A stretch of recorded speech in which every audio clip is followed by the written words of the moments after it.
So I'm guessing you guys were probably all surprised when Drake dropped that bombshell of a petition against his record label UMG, claiming that they were defaming his character by promoting Kendrick's diss track Not Like Us.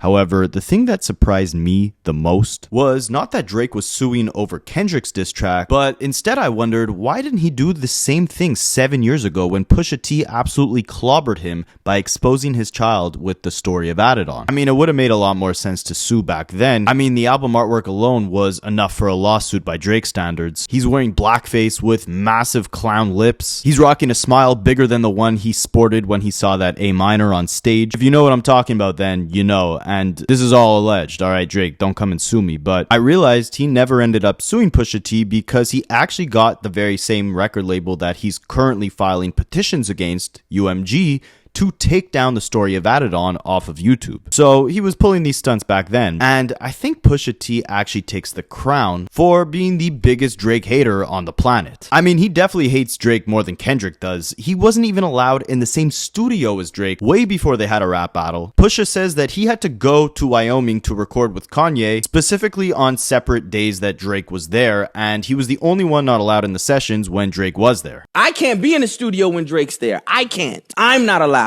When they go to Wyoming, I'm there from the 1st to the 7th. Next thing I hear, on the 8th, bang! Drake here and he there for these many days. I don't know this. I'm not allowed. Everybody else can be there.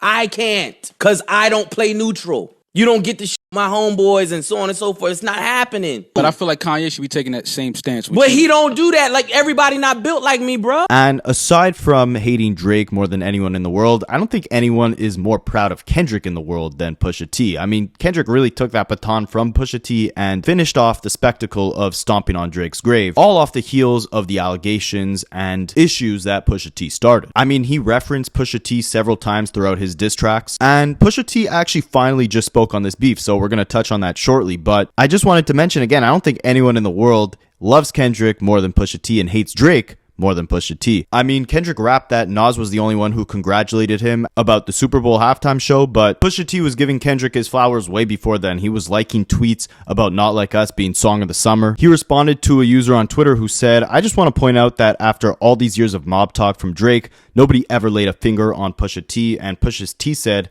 "Not even a pinky nail," and this was even before Kendrick dropped Euphoria. Then when Kendrick announced his Stadium GNX tour with SZA, Pusha T commented under it with muscle emojis, and now Pusha T has finally spoken about this beef. And what did he say? Well, he actually said that Drake won. Yeah, Drake won 2 back-to-back butt whippings from both Pusha T himself and from Kendrick. And if you guys recall, on Euphoria, Kendrick made 2 references to Pusha T. One was the nod to Pusha T's classic bar against Drake where he said, "You're signed to one guy that's signed to another guy that's signed to 3 guys, that's bad luck." That was in reference to Drake obviously being signed to Lil Wayne, who's signed to Birdman, who's signed to UMG, who Drake is now attempting to sue, or allegedly attempting to sue. Don't sue me. But yeah, Kendrick said, Drake, you want to speak on contracts. You want to say that, Top Dog is taking 50% of my royalties. Let's talk about your situation. You're signed to one guy who's signed to another guy who said he was signed to that guy. And then he referenced Pusha T again when he said, "I don't like you popping stuff with Pharrell. For him, I inherit the beef because Drake purchased Pharrell's jewelry in an auction and then was flexing it in music videos." And Kendrick then says, "Yeah, F all that push and P, like pushing Pharrell. Let me see you push a T.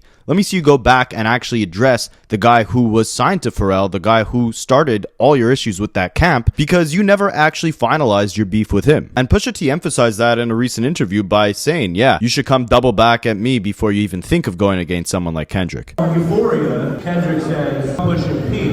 How about you push a T?" Right. What does that mean to you to have Ken? Go ahead. Yes, he was just telling him, like, he needed to address me before he, comes back and trying to go at him. And then the interviewer kind of implies that Kendrick was glazing Pusha T by asking Pusha, like, how does it feel to you that Kendrick was telling Drake, like, you can't even push a T, you can't go there? And Pusha just emphasized that Kendrick, like him, is just a fan of hip-hop and saw the battle as part of the sport and participated in it as a love for the sport. So what does that mean to you to have Kendrick Lamar, who doesn't seem to glaze anyone, and he's invoking you as the gold standard, like, you can't push Pusha T, you can't even go there? I think it was a great time for me. That whole battle was an awesome time. And I think that him being a fan of hip hop, he saw it as that. Well, I know he did. That's my guy. And what's interesting is Pusha T says that both him and Kendrick represent the pureness of hip-hop. Their intentions are pure, what they stand for is pure, what they bring to the game is genuine and authentic, and they want to leave behind a legacy and influence that positively uplifts the culture, but it's usually not the ones with the purest intentions that actually take home the trophy. So Pusha T kind of finds it funny that in the end, he won the court of public opinion with the Story of Adidon. He knows where we stand in like the pureness of this rap shit. And sometimes it's surprising how the world takes to things. The guy who's the purest, they're usually never the guys who, get to hold the trophy at the end. Adidon was just one of those times. Pusha's then asked if he thinks Kendrick won the battle, and this is what he had to say. Do you agree with the people that Kendrick won the battle? 1,000%. Now, as far as why he won the battle, Pusha T attributes it to a similar reason why he won his own battle with Drake, and that's because Kendrick talks directly to your soul, especially with Euphoria. Like before Drake started throwing out allegations about abuse or infidelity or taking this battle in a direction of it just being a bunch of TMZ gossip headlines, he was talking directly to Drake's soul with bars like "them superpowers get neutralized, I can only watch in silence," "the famous actor we once knew is looking paranoid and spiraling," or "why would I try to run around and get dirt on guys, you thinking my life is rap, never mind that, I got a son to raise, but I could see you don't know nothing about that." And Pusha T saying, like, beyond any allegation that Kendrick could throw, the truth above all else is going to run deep, and he was talking directly to Drake's soul, and that's what won him that unanimous victory from the public when this was all said and done. Kendrick is a lyricist, and a lyricist that talks to your soul. You can be clever, you can say cute things, you can do things in cadences, but the truth really hurts. And the truth like cuts deep. And I think what Kendrick was doing was really talking to his soul. I believe that. And I believe that would cause you to tap out.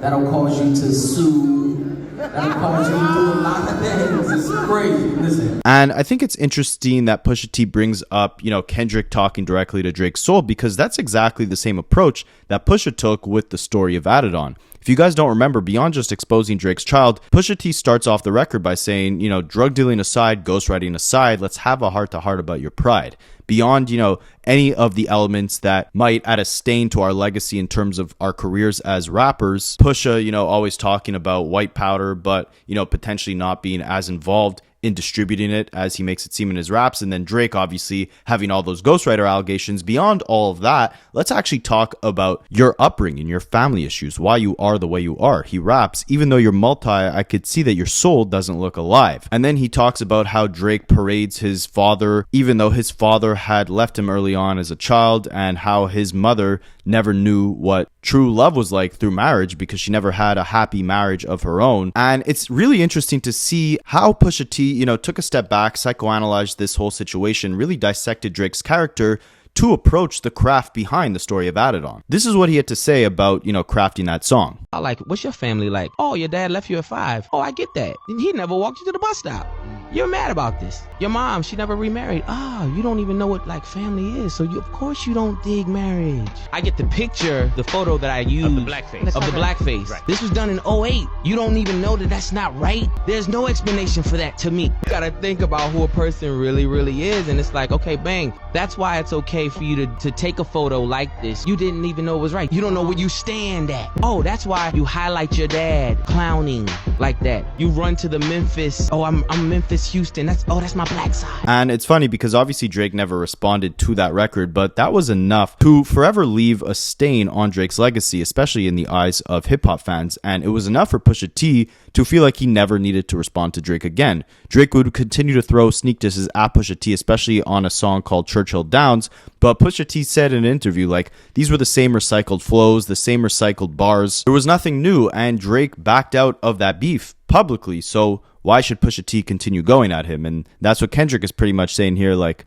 stop distracting the public and trying to, redirect this beef at Kanye or Pharrell. Direct this at Pusha T. And aside from Pusha T, there were some other very respectable figures within hip-hop that have spoken on this beef in the last few days, most notably 50 Cent, who has seemed to have actually surprisingly taken Drake's side. It's unconfirmed, but it seems like they might have some sort of TV production in the works, which would make sense as to why 50 Cent is doing so much coping for Drake. But it's interesting what he said. So this has been something he's repeated several times throughout this beef, but basically he emphasized that, Drake has been at the top for so long that now it's not just fans that are kind of sick of him, but it's also artists that are looking at him like, this guy has to go. We need to make room for that top spot so, maybe these other artists can get there, or commercial hip hop doesn't become this sort of monopoly where Drake is just at the top. And that's why everyone in the industry has been championing Kendrick so hard. No, I think it's a point where you win repeatedly to the audience, and even the artist community is going, if you win again, how am I going to have my chance to win? So they would rather see Kendrick in that slot. Drake, you get out of here. Now, he also spoke on Drake's petition against UMG that might turn into a lawsuit, and 50 is saying that they are actually guilty of what Drake is accusing them of. They are guilty of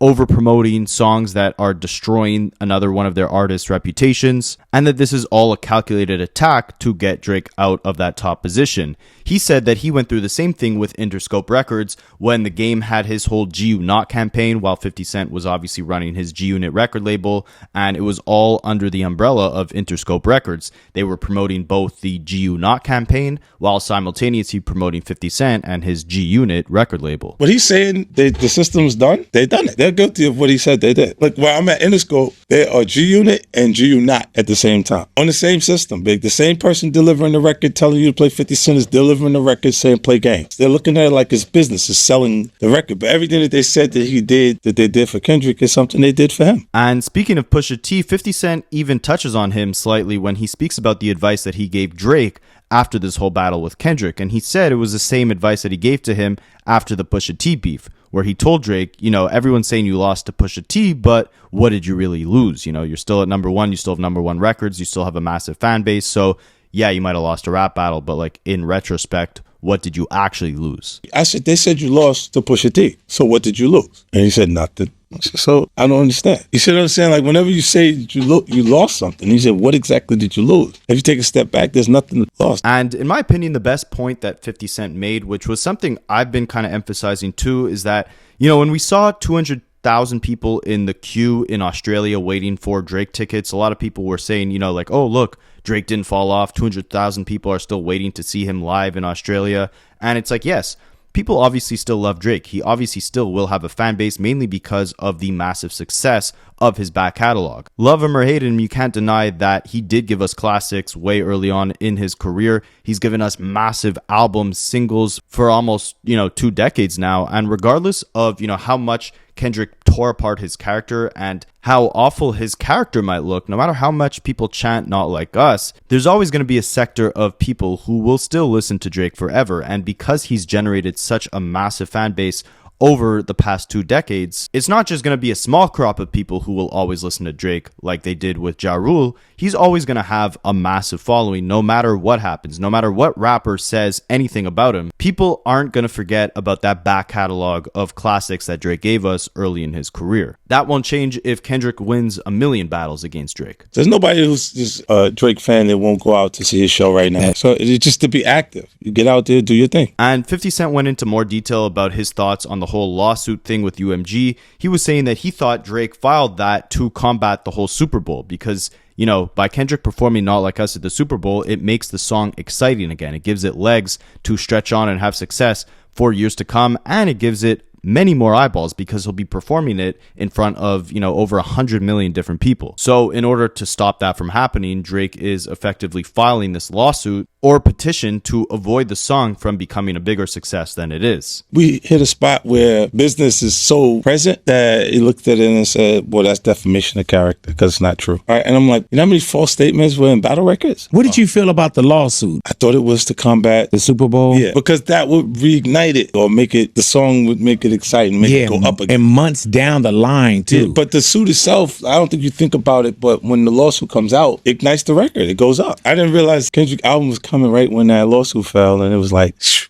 But it's interesting to note that 50 Cent does acknowledge here that, you know, the same promotional tactics that UMG probably used to help Not Like Us gain popularity, I've said this before, they probably use the exact same strategies to promote Drake's tracks Family Matters and Push-Ups. It just worked better with Kendrick because more people wanted to listen to Not Like Us. It was a better record. I mean, it's not just a better record, it's a classic. Like, this is something people are going to play for years to come. It's an anthem. And another OG, Fat Joe, even emphasized this himself, saying that Not Like Us is a record like Lean Back or In the Club, like that whole They Not Like Us, like that's going to be sung by millions of fans for dozens of years to come. That song is not going to go away. That's a generational anthem. They Not Like Us is a Lean Back. It is Coach Shorty. Yeah. You got to deal with that record for the next 50 years. There's no way around it.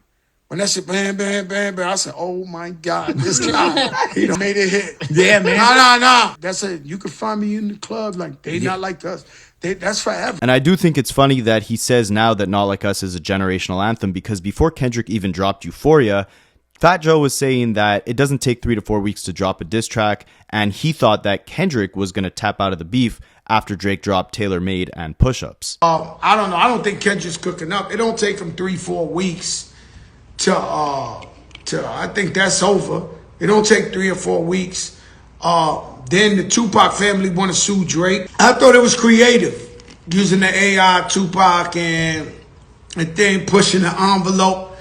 But, you know, I got no horse in this game. I wish they would all get along. And this kind of reminds me of Snoop Dogg's reaction to Tailor Made 2. He posted it and showed it love, even though Drake was, you know, not necessarily mocking him, but using his voice through AI and rapping from his perspective, which a lot of people deem to be, you know, disrespectful. And Kendrick obviously referenced Snoop Dogg in Whacked Out Murals, saying that Snoop posted Tailor Made, I prayed it was the edibles. And Snoop Dogg showed him love, saying he was the king of the West Coast, and that, you know, it was the edibles. So it seems like a lot of even these OG rappers who showed Drake a lot of love early on in the beef are kind of walking it back and being forced to admit that, you know, Kendrick definitely did his thing. Even Drake's right-hand producer, Boy Wonder. If you guys don't know who Boy Wonder is, he's produced all of Drake's early hits. Like, there's records from 2007 where Drake was shouting out Boy Wonder. He's done all the Drake classics. He's one of the greatest producers, definitely, of this generation. Even when Not Like Us, he DM'd DJ Mustard saying that he loved the beat. And this is like Drake's right-hand guy. So for him to be showing love to the record speaks volumes to how good of a record it actually is and the impact that it will have for generations to come. But